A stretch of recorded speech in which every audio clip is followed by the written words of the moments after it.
All right, how's it going? Welcome back to another video for numbers and sets. The last video was the first of what's going to be many different videos on counting, right?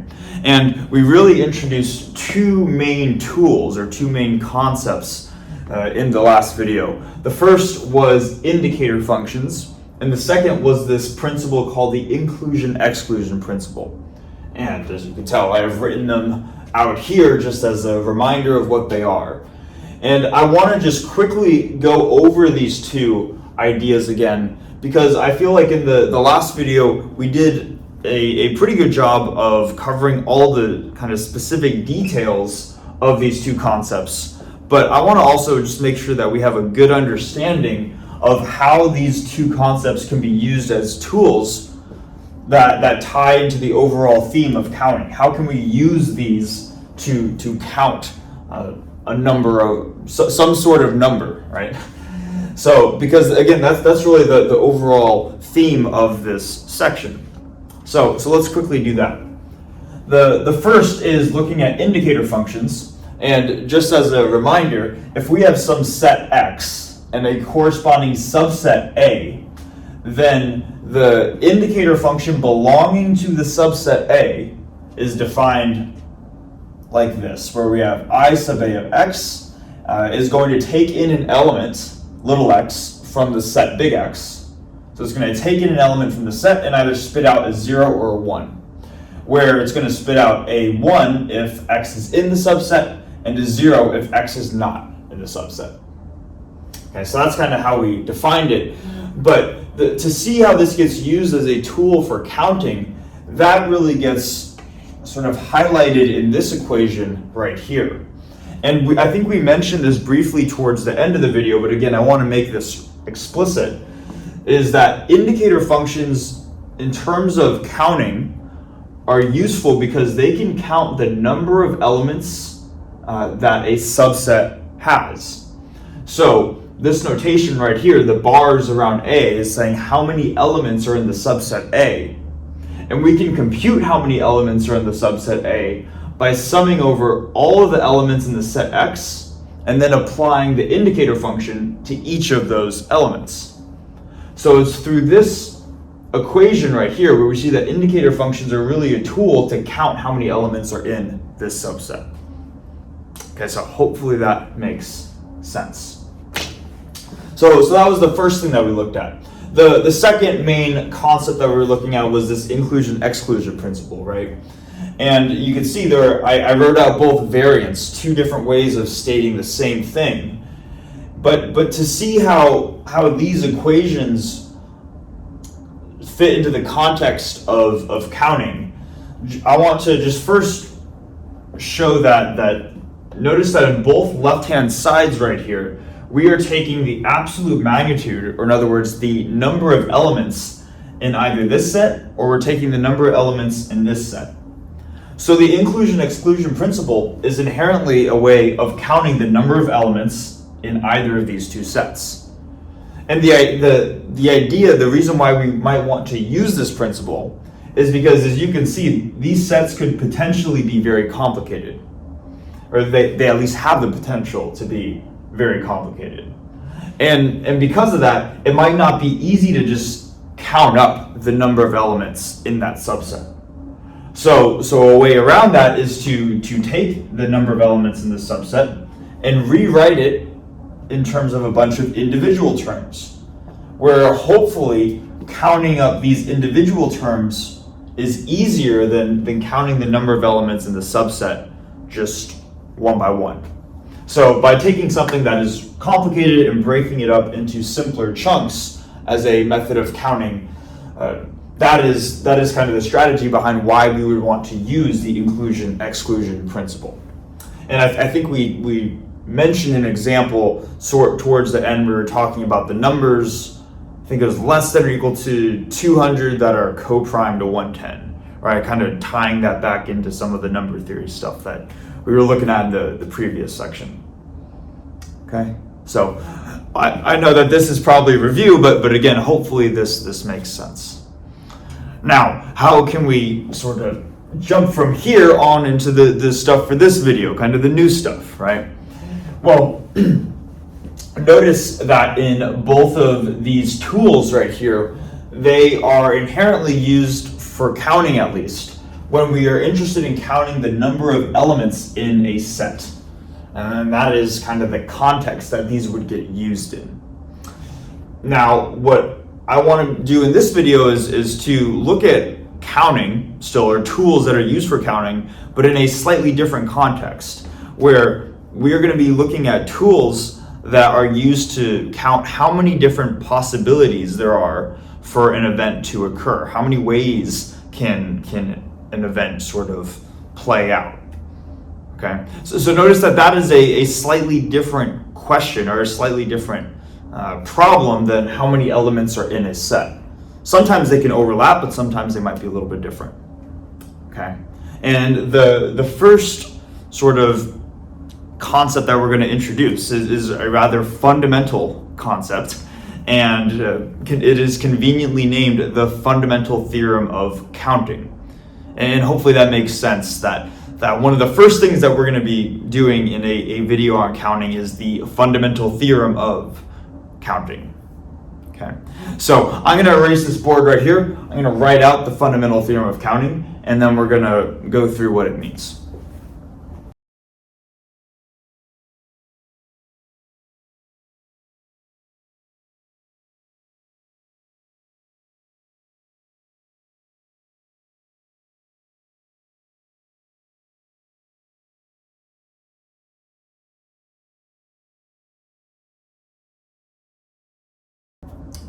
All right, so we have the fundamental theorem of counting right here. Let's go through it together and see what it says. So it says, suppose that we have to make R multiple choices in sequence, meaning that R is the number of choices or decisions that we have to make. And let's say that there are N1 possibilities for the first choice, N2 possibilities for the second choice, and so on. Then the total number of choices, if we have to make R different choices, would be N1 times N2 times N3 all the way through N sub R. All right. So this is the fundamental theorem. And we might be saying, okay, cool, but maybe we don't quite get the intuition for what this theorem is stating, especially that might feel frustrating if this is the fundamental theorem. We really want to understand the things that are fundamental, right? So I think the best way to gain an intuition for this is simply to go through an example, and then I think that will make things a little bit more clear. So let's say that rather than having R different choices to make, let's set R equal to 2, so we have 2 different choices that we're going to make, where the first choice is going to be determined by flipping a coin. So maybe what I'll do is I'll write out here choice 1, and choice 1 would be a coin flip. Right? And hopefully we know on a coin, when you flip it, you're going to get heads or tails. So the 2 possible options are going to be heads or tails. All right. Now let's say that we flip the coin and it comes up to be one of these 2. So once the coin tells us what the choice is, maybe let's say it's heads, for example, then now we're going to move on to the second choice. And for the second choice, which would be choice 2, let's say that we roll a die. So let's write roll a die. Now the little 6-sided cube that has the 1, 2, 3, 4, 5, 6 on it, right? And there are 6 different options for what the outcome of the die roll is. So if we were to, let's say that we flipped the coin and we got heads, then after that, there are going to be 6 different options for what the outcome of the dice is. So 1, 2, 3, 4, 5, 6, like that. Maybe let's make tails a little lower so we have room. Right? So these are the different options that I could roll after I have already flipped the coin and got heads.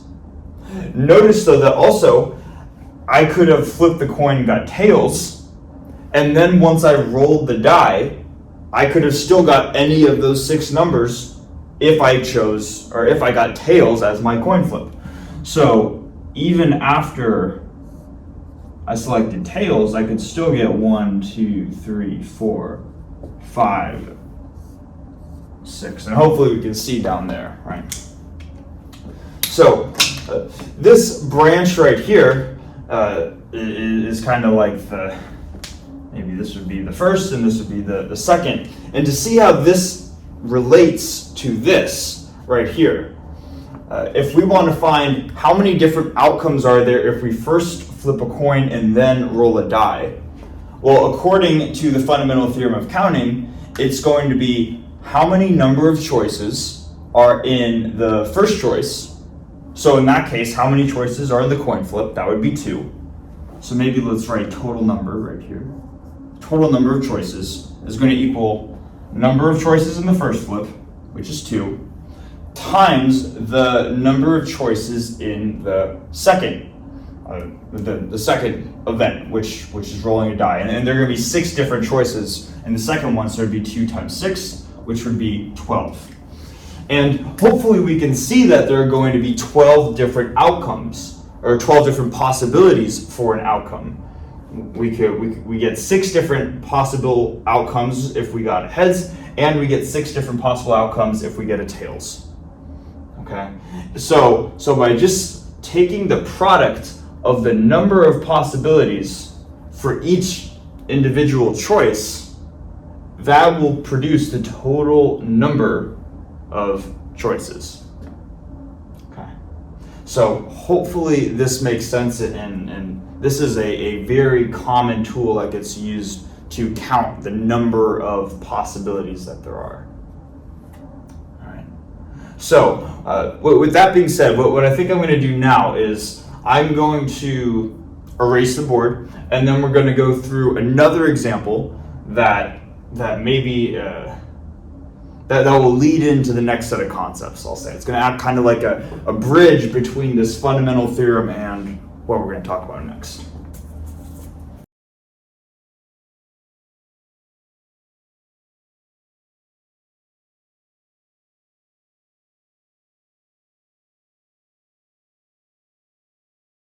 All right, so on to this next example.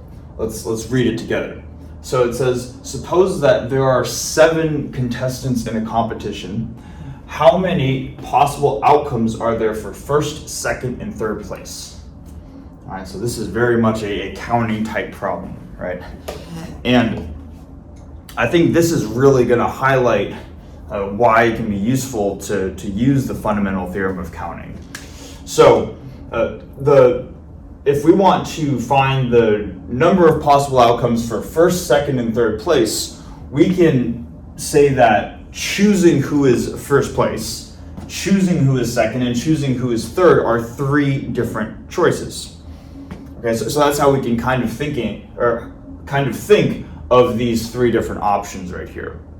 Starting with the first place, if we wanted to just say, theoretically, out of the 7 possible contestants, how many of them could win first?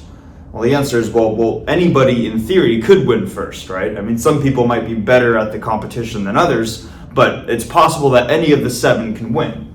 So what we would say then is that the number of choices for first place would be 7. Then once we have picked our first place, because if you remember, the fundamental theorem talks about making choices in sequence. So once you've made choice 1, then move on to choice 2. And then once you've made choice 2, then move on to choice 3. So once we have made choice 1, in other words, once we have picked a first place, once somebody has already gotten first, now the question is, well, who gets second? Who gets runner-up? Right? And if 1 out of these 7 people got first place, that means there are 6 more people that are left over for who could get second. So the number of choices for N2 would be 6. And then hopefully you could see how this would just keep on going, right? After we've chosen a first place and a second place, there are 5 people left in the competition, so the number of choices for who could get third place is 5. And then by the fundamental theorem of counting, the total number of choices then for who could get first, who could get second, and who could get third would simply be 7 times 6 times 5, like this. All right? So I'd be like, okay, cool, right? All right, sure, why not? But what I want to do though too is, rather than just have another example where we are applying the fundamental theorem of counting, I want to use this as an opportunity to generalize this expression, or to generalize this problem, I should say. Because it turns out that there is a way that we can generalize this a lot further to come up with basically a formula that computes this number for any number of contestants, and we want to see maybe who is any number of the the people who do best in the competition. Well, we'll see what I mean as we go. Is what I'm trying to say. The first step that we can do to generalize this is we can say that whatever this number is, 7 times 6 times 5, that's 30 times 7, that's 210. This is always going to be equal to 7 times 6 times 5 times 1. Right? We can always multiply something by the number 1. So that'll be the first step. Then what I'm going to do is I'm going to write the number 1 in a very convenient manner. So we're going to have 7 times 6 times 5, and any number divided by itself is the number 1. So I'm just going to set this number 1 to be 4 times 3 times 2 times 1 divided by itself. So divided by 4 times 3 times 2 times 1, like this. And the reason for doing this is because now hopefully we can see that in the numerator we have 7 times 6 times 5 times 4 times 3 times 2 times 1. So more compactly, this gets written as 7 factorial in the numerator, and then in the denominator we have 4 times 3 times 2 times 1, which is 4 factorial in the denominator. So notice that we started off with this, and now we have a more compact, but we have something that is getting a little bit easier to generalize, at least. Okay. Now there's one more step that we need to do to really be able to fully generalize this. And that final step is that notice that in the problem, the total number of people in the competition are 7, and the top competitors that we are looking at are the top 3. So it's kind of like the two numbers that we're working with in this example problem are the total number of competitors, 7, and then the number of top competitors, which is 3. Notice that the number 4 does not show up in here anywhere. We're not saying top 4 places, just the top 3. So what we would like to do is we'd like to be able to rewrite this number 4 in terms of the two sort of given numbers. We're given 7 and 3. So how can we write 4 from 7 and 3? Hopefully we know how to write 4 in terms of 7 and 3. 4 is simply 7 minus 3, right? So another way of writing this is 7 factorial divided by the quantity 7 minus 3 factorial, like this. And this is another way of just writing 7 times 6 times 5. All right. And now again, we might be saying, why are we going through all this process? Why not just say it's 210 and then we're happy with this? And the reason why is because this is going to generalize, where let's now say that we have, rather than n contestants, let's say we have, or rather than 7 contestants, I spoiled it. We have n different contestants. And it doesn't even need to be contestants in a competition, right? It could simply be, let's say we have n different possible outcomes. So maybe let's do this down here. We have n outcomes. And out of those n outcomes, rather than having maybe the top 3, or just rather than selecting 3, maybe we are going to select k, lowercase k, different options in an orderly fashion. So out of n total outcomes, we would have also k ordered choices. Maybe I'll write it like that. K ordered choices. So, and again, in this specific example, n is 7 and k is 3.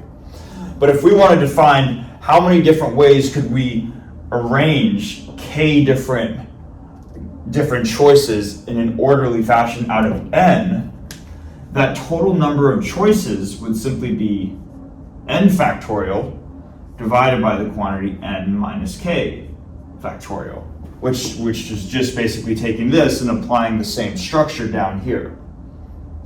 All right.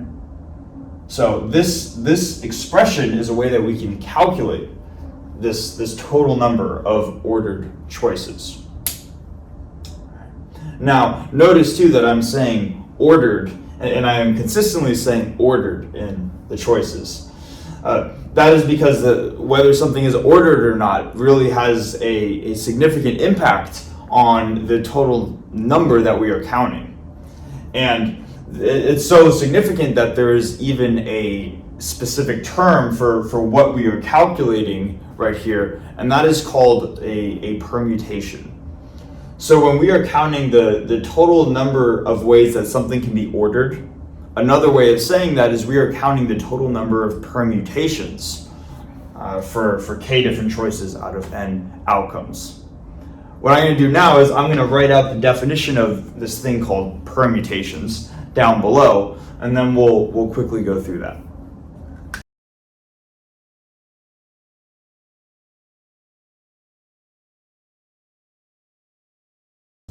All right, so we have the definition for this thing called a permutation, or the total number of permutations, and it simply is the number of ways that elements of a subset can be ordered. Basically a compact way of what we were just talking about, right? So a couple things to mention about this. First of all, and I want to make sure that this is clear, because this is sort of a slightly subtle distinction, but it is a very important distinction. That what we just wrote out here, the number of ways that elements of a subset can be ordered, that is the definition of what it means to look at permutations. Or that's the definition of what a permutation is. What we have written right here, this expression, n factorial divided by the quantity n minus k factorial, this is a method that gets used to calculate the total number of permutations. And when it comes to solving problems and they ask how many different permutations are there, this is a convenient way of calculating it, but this is not the definition of what it means to have the total number of permutations of something. This sentence right here is. Okay, so a lot of times people will get slightly mixed up and think that when you look at the definitions of how many permutations are there, it is this expression, and the answer is no, that is not the case. Rather, this is just a way to quantify the actual definition down here. Okay, so that's the first point, and then the second point is to show that this example right here really highlights why things need to be ordered. Because when we are talking about a first place, a second place, and a third place in a competition, it certainly matters who gets first, who gets second, and who gets third. You wouldn't want to tell the first place, the person who won the competition, well, you could get second, you could get third, as long as you're in the top three, that's all we're counting. Well, that person would say, no, I got first, and that is very different than if I got second or if I got third, right? So in this specific example, that is why the order matters. It matters who gets first and who gets second and who gets third. But as we're going to see in a second, once I erase the board, that won't always be the case.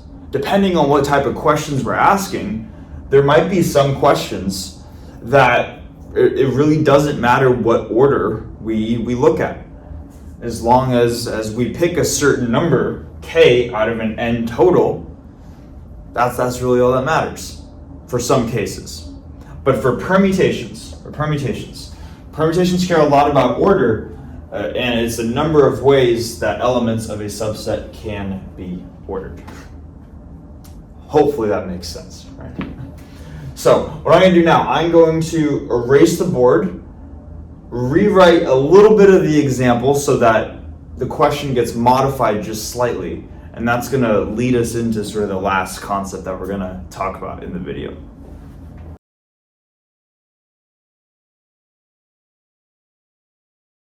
All right, so we have slightly modified the question right here. Same startup, right, where we have 7 contestants in some competition, except now, rather than being interested in who gets first, who gets second, and who gets third, we're only interested in who are the top 3 competitors. So regardless of which order they place, as long as the top 3 are, I guess, the top 3, right, that would count as a single outcome. And we're interested in how many different outcomes are there for the top 3 competitors. Now what I want to do is I want to just write out kind of the way that we can quantify the total number of permutations, the total number of ordered outcomes.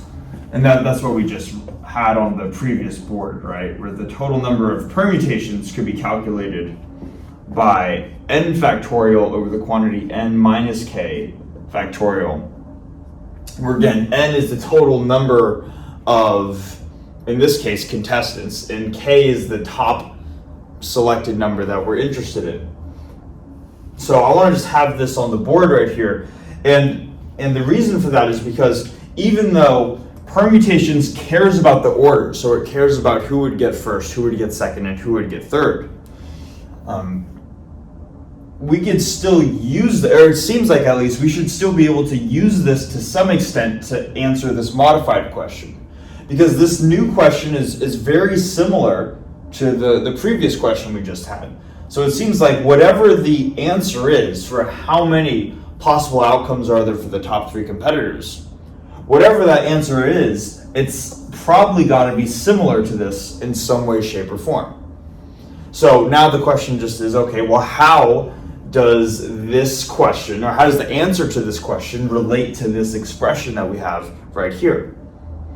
And the way that I'll try to write out the way that it does differ so we can see that, and hopefully this will make sense. So let's just take an example, and let's say that maybe the first place person is competitor number 5, maybe the second place person is competitor number 1, and the third place person is competitor number 7. That is one possible outcome, right? Now let's say that all of a sudden we were to swap any 2 of these. So maybe we'll swap the first and the second place. So now in first place, competitor 1 would have gotten first place, and competitor 5 would have gotten second, and then maybe we'll keep competitor 7 at third. According to this equation or this expression for the total number of permutations, this number, whatever this number is, would count these 2 outcomes as 2 different results. However, what we are looking for in this new equation is just the top 3 competitors, and competitors 1, 5, and 7 are the top 3 competitors in both of these cases. So therefore, in this new question that we're trying to answer, these would get combined into just a single number that we are counting towards the total. So hopefully it makes sense that what I'm trying to get at is that this expression that we have for the total number of ordered outcomes, the total number of permutations, this has some additional outcomes that we do not need to account for. We basically need to figure out how much is this over counting by, and once we figure out how much this is over counting by, that will give us the answer to this question. All right. Now, to see how much this is overcounting by, basically what we want to do is we want to go back to the fundamental theorem of counting, because if we ask the question now, how many ways can we arrange competitors 1, 5, and 7? Because however many ways that we can arrange them, they would all get counted as individual outcomes with the permutations, but they should only get counted as a single top 3 outcome. Okay, so hopefully that makes sense. That's what the new question is. How many ways can we arrange competitors 1, 5, and 7? And by the fundamental theorem of counting, and 1, the number of ways that we could choose one of these 3 numbers would be 3. We could choose any of these 3 numbers, 1, 5, or 7. Then after we've chosen one of them, we're left with 2 more that we could choose. And then once we've chosen 2, we're left with only 1 remaining outcome for the 3rd. So according to the fundamental theorem of counting, the number of ways that we could arrange the top 3 would be 3 times 2 times 1. Or in other words, more compactly, 3 factorial. And again, just to reiterate this, that means that there are 3 factorial, or there are 6 different outcomes that are accounted for in the permutations that are not accounted for in just the top 3, this new question that we want to ask. So what we would need to do is we would need to just divide this many contributions out of this total that we have right here. And it turns out that is dividing out the number of ways that you can arrange the top number of competitors is how we can modify this equation to answer the question. So the actual answer to this question, for the total number of ways that we can get top 3 competitors, we would still have this as our starting point. We have 7 factorial over 7 minus 3 factorial. But now we're just going to not care about the order, so we're going to divide out the 3 factorial different ways that 1, 5, and 7 can be ordered. And more generally, if we have n different options total, and we want to figure out how we can choose k different options out of those n, it would be n factorial divided by k factorial times the quantity n minus k factorial. And what we have just came up with, this expression right here, is a way that we can quantify what is called the number of combinations for k choices in a set of n elements. So what I'm going to write now is we have this thing called permutations up here. Now I'm going to write the definition for combinations down here.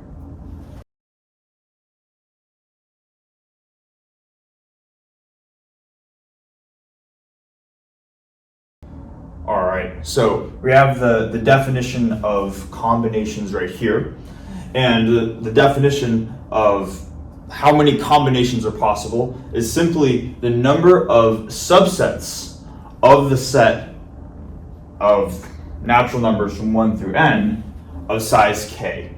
So another way of saying this, maybe so it makes a little more sense, is if we have n different outcomes, how can we choose, or n different possibilities, how can we choose k different outcomes out of the n total? That total number, in other words, the total number of subsets of size k out of this overall set would be the total number of combinations. And that is what we have just found right here. Okay. Now, a few couple points, and then I think we'll probably call it for this video. It might be a little bit of a shorter one, but that's okay. First thing is that, again, this is the definition for what it means to look at the total number of combinations for something. What we have just calculated right here, this is a way that we can use factorials to calculate this quantity, but this is not the definition of the total number of combinations. this right here is the definition for the total number of combinations. Okay, so again, subtle but important distinction. This is the definition. This is a way to calculate the definition. That's the first thing. Second thing is that this gets used so often. How many ways can we choose k out of n total? That there is a shorthand notation to describe, or to describe the number of combinations. And maybe I should write it down here. Actually, I'll write it right here. That it's a set of parentheses with the total number on the top and the number of choices that you want to make on the bottom. And this is pronounced in words as n choose k. Maybe I'll just write, I'll write n choose k.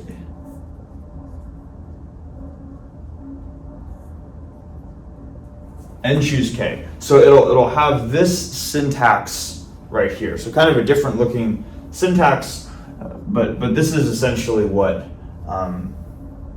this is the shorthand notation, at least, to describe how we can choose k objects out of n total. Okay, so hopefully this makes sense.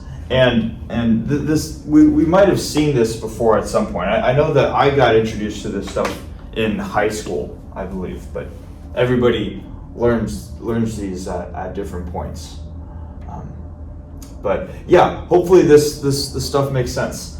What I'm going to do in the next video is we're going to revisit this probably a little bit, just what this means to have n choose k. How many different ways can you choose k out of n? And then we're going to go into various different properties of these quantities. This n factorial divided by k factorial divided by n minus k quantity factorial. And we're going to go into a whole bunch of identities and how we can use those to solve a lot of problems in counting. So yeah, thanks for watching, and I'll see you in the next video.